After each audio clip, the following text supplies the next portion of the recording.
গেছিলাম। আমার পিতামাতার নামে কিছু ভুল ছিল, সেটা সংশোধনের জন্য সার্টিফিকেটে। সেখানে আমার সিরিয়াল অনুযায়ী আমাকে ডাকা হয়। ডাকার পরে আমি রুমে প্রবেশ করি।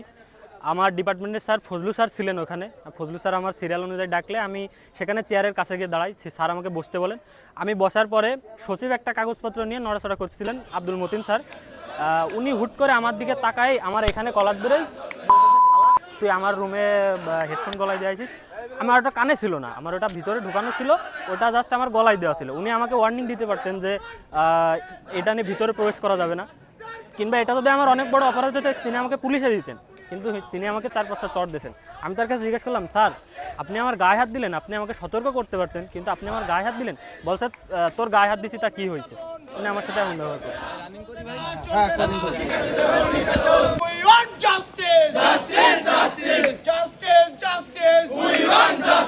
আব্দুল মতিনের কালো চলবে না, চলবে না, চলবে না, চলবে না।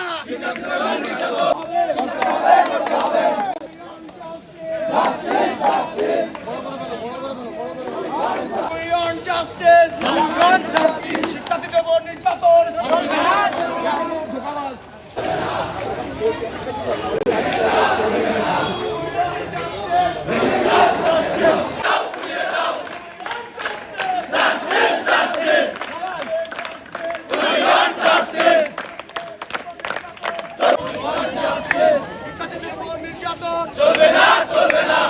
কলেজের ইতিহাস ডিপার্টমেন্টের তৃতীয় বর্ষের শিক্ষার্থী সিজান গতকাল তার সার্টিফিকেটের একটি ভুল সংশোধনের জন্য যশোর শিক্ষা বোর্ডে যায়।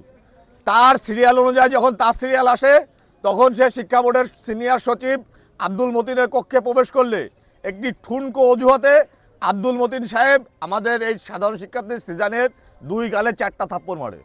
এর কারণ কি আমরা জানতে হবে। এর কারণ এই আব্দুল মতিন সাহেবকে দিতে হবে যে শিক্ষার্থীদের গায়ে হাত তোলার অধিকারটা তাকে কে দিয়েছে।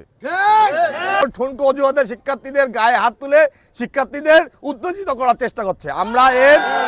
আমরা এর সঠিক তদন্তপূর্বক বিচার চাই এবং আমাদের যশোর 3 আসনের মাননীয় সংসদ সদস্য এবং বাংলাদেশ সরকারের মাননীয় বিদ্যুৎ জ্বালানি ও খনিজ সম্পদ প্রতিমন্ত্রী জননেতা অনিন্দ্য ইসলাম অমিতের প্রতি আমরা অনিন্দ্য ইসলাম অমিতের কাছে বিচার দিচ্ছি এবং যশোর বোর্ডের যে চেয়ারম্যান তার বরাবর আমরা এখন একটা স্মারকলিপি দেব, তার কাছে আমরা সুষ্ঠুভাবে বিচার চাইব।